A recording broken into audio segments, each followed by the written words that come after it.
నమస్తే అండి రామారావు గారు. రామారావు గారు, ఆస్కార్ విజయం తర్వాత ఎవరికి ఎంత క్రెడిట్ ఇవ్వాలి, ఎవరు దీని వెనకాల అత్యంత బాధ్యత తీసుకున్నారు అంటూ కూడా రకరకాల భిన్నాభిప్రాయాలు వ్యక్తమవుతున్నాయి. మీరు ఎవరెవరికి ఎన్ని క్రెడిట్స్ ఇస్తారు? నేను మొత్తం మీద క్రెడిట్ అయితే మాత్రం రాజమౌళికి ఇస్తా. మొత్తం అంతా రాజమౌళి గారికేనా?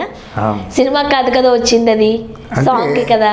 అంటే ఎందుకంటే రాజమౌళి గురించి తెలుసు కదా. మొదట సింహభాగం పాట మీద డిపెండ్ అయి ఉంటుంది. ఆ నాటు నాటు నాటు పాట రాయడం చాలా గొప్ప.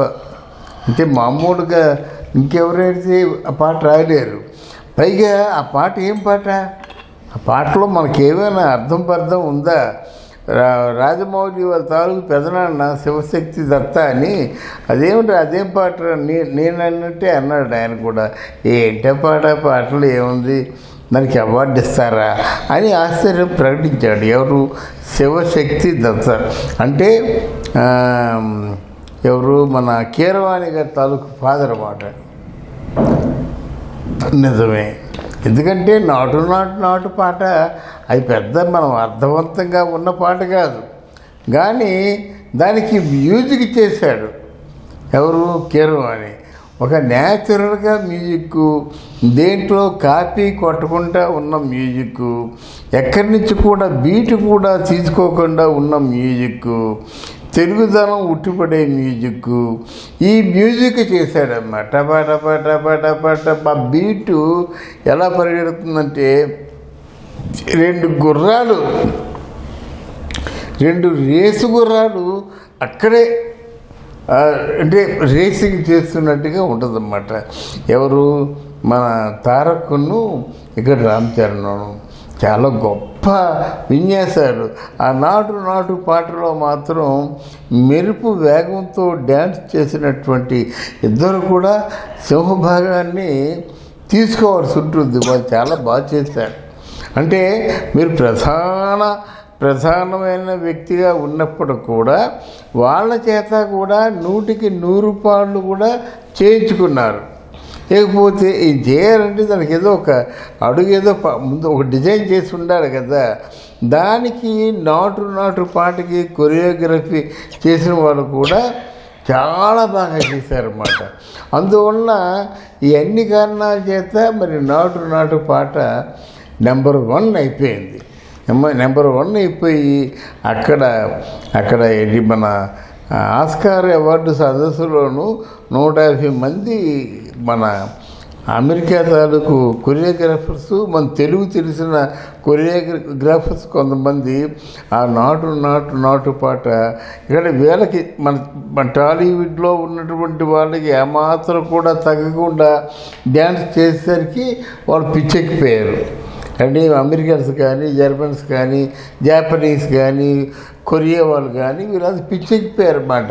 దాంతో డ్యాన్స్గా కుమ్మేశారు పట్టుకొని. అది చాలా పెద్ద హిట్టు పాట, మామూలు హిట్ కాదు, చాలా పెద్ద హిట్. ఇక్కడ మన ఈ ఎవరు? రామ్ చరణ్ భార్య ఉపాసనని ఒక ఇంగ్లీష్ జర్నలిస్ట్ అడిగారన్నమాట. ఎలా అనిపిస్తుంది నీకంటే నాకు చాలా ఎగ్జైటింగ్గా ఉంది. నాకు ఎండి చూసినప్పుడు కూడా, ఎంత సంపద చూసినప్పుడు కూడా, ఎండి వండర్స్ చూసినప్పుడు కూడా నాకు తృప్తిగా లేదు. కానీ ఈరోజు మా వారు ఆస్కార్ అవార్డు రావడం చూసిన తర్వాత నాకు నిండుగా ఉంది, తృప్తిగా ఉంది అని ఉపాసన అంది. భర్తకి ఆస్కార్ రావడంతో ఉపాసన గారు చాలా హ్యాపీగా ఉన్నారు అని షేర్ చేసుకున్నారు కూడా. అయితే మనం సురేఖ గారి దగ్గరికి వద్దాం. భర్త దాదాపు ఒక 150+ సినిమాలు చేసిన రాణి ఆస్కార్ 10ల సంఖ్యలో కొడుకు చేసేసరికి ఆస్కార్ వరించింది. సో తల్లి సంతోషం ఏంటి? అది నిజంగా చాలా విశేషంగా చెప్పుకోవాల్సిందమ్మా. ఆ చిరంజీవి గారి తల్లి గారికి, రామ్ చరణ్ తల్లి గారికి ఎప్పుడు మాటల యుద్ధం జరుగుతుండేట. నీ కొడుకు గొప్పవాడా, నా కొడుకు గొప్పవాడు అంటే, పోవే నీ కొడుకు. చిరంజీవికి రామ్ చరణ్కి పోటీ చేస్తున్నావా? చిరంజీవి ఎప్పుడూ గొప్పే. బతుకున్నంతకాలం చిరంజీవి దరిదాపులు కూడా ఎవరు వెళ్ళలేరని చెప్తుండేదట.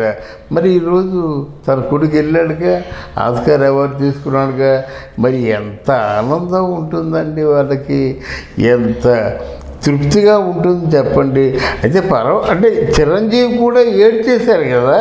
అంటే ఈయన రామ్ చరణ్ అవార్డు తీసుకోవడం చూసి ఉక్కిరి పిక్కిరైపోయి ఏడ్చేశాడు, కళ్ళమ్మ నీళ్ళు వచ్చేస్తున్నాయి.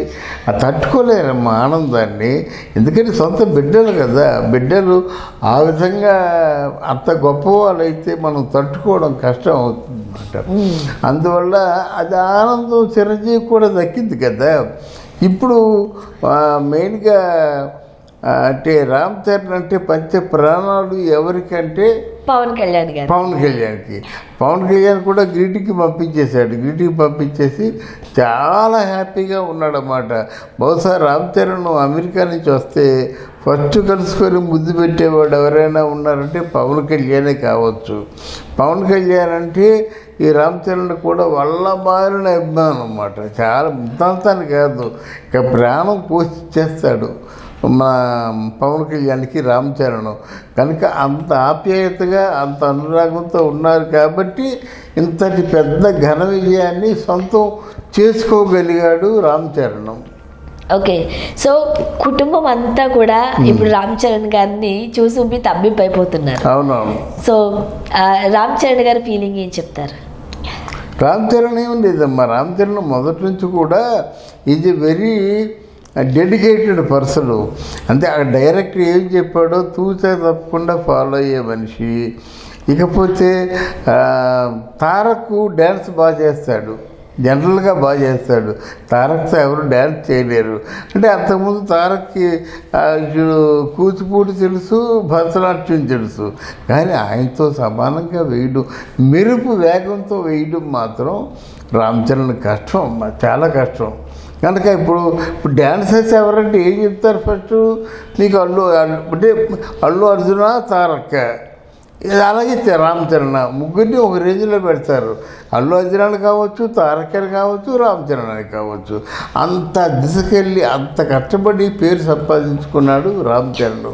అందువల్లనే డెఫినెట్గా ఇటు తల్లి అభిమానించి అభినందించిన, తండ్రి అభిమాని అభినందించిన, అలాగే బిడ్డ అభినందించిన, తర్వాత చిన్న అభినందించినా సరే వాళ్ళ తాలూకు వ్యక్తిగతమైన విజయానికి దక్కుతాయి. జనరల్గా జూనియర్ ఎన్టీఆర్ గారికి మంచి డాన్సర్ అని పేరు. అలాంటిది జూనియర్ ఎన్టీఆర్ గారు, రామ్ చరణ్ గారు కలిసి డాన్స్ చేసినప్పుడు పోటాపోటీగా చేశారు. ఇందులో ఎవరు ఎక్కువ ఎవరు తక్కువ అన్న మాటే లేదు, ఎస్పెషల్లీ నాటు నాటు సాంగ్ దగ్గర. సో ఏం చెప్తారు, మీరెవరికి ఎక్కువ క్రెడిట్స్ ఇస్తారు? ఆ కొరియోగ్రఫీ కూడా చాలా బాగా చేశారమ్మా. ఆ చేసిన కొరియోగ్రఫీ కూడా వీళ్ళిద్దరు చెప్పారు, చాలా బాగా చేశారని. ఆయన ప్రేమ్ ఏదో ఉంది కొరియోగ్రాఫర్, ప్రేమ్ రక్షిత్ అదే ప్రేమ్. మరి అది చాలా అంతే. మన ఇండియాకి మంచి రోజులు వచ్చాయి, ఇండియాని గర్వంగా ఫీల్ అవుతున్నారు, ఈ అవార్డుని కూడా చాలా గర్వంగా ఫీల్ అవుతున్నారు. డెఫినెట్గా రాజమౌళికి మన టాలీవుడ్ ఎంతైనా రుణపడి ఉంటుందని చెప్పవచ్చు. జనరల్గా పాట రాసిన చంద్రబోస్ గారికి, కొరియోగ్రఫీ చేసిన ప్రేమ్ రక్షిత్ గారికి, డాన్స్ చేసిన రామ్ చరణ్ గారు, అలానే జూనియర్ ఎన్టీఆర్ గారు. సో ఇవన్నిటిని చూసుకున్న ఒక రకంగా చెప్పాలంటే రాజమౌళి గారు. వీళ్ళందరిలో ఎవరికి కాస్త ఎక్కువ మార్కులు, కాస్త తక్కువ మార్కులు ఇస్తారు? తక్కువ మార్కులే. అందరూ ఎవరి శక్తివంతులు లేకుండా వాళ్ళు ఒక పొట్టు పట్టేశారు, దీనికి తక్కువ మార్కులే. కానీ బట్ తక్కువ మార్కులుగా సెంటర్ ఆఫ్ అట్రాక్షన్ ఎవరంటే రాజమౌళి. అంటే అలా కానేస్తున్నాను అన్నమాట. First Rajamouli, second Rajamouli, third Rajamouli. ఏదైనా ఒక విషయం చెప్పే ముందు రాజమౌళిని చెప్పాలి. కథ పాట బాగా రాయించుకున్నాడు ఎవరు? రాజమౌళి. కొరియోగ్రఫీ బాగా చేయించుకున్నాడు ఎవరు? రాజమౌళి. మ్యూజిక్ ఎవరు? రాజమౌళి. డ్యాన్స్ బాగా కొరియోగ్రఫీ డ్యాన్స్ బాగా చేయించుకున్నాడు ఎవరు? రాజమౌళి. ఇంకేం చేస్తా చెప్పండి. సినిమాలు ప్రమోట్ చేయడం, బ్రహ్మాండమైన ప్రమోట్ చేసి ప్రపంచం అంతా తిప్పేశాడు ఎవరు? రాజమౌళి. ఇంకేముంది? సో 1 to 10 ఎవరైనా ఉన్నారంటే అది రాజమౌళికి ఈ క్రెడిట్ దక్కుతుంది. Thank you so much. Thank you very much.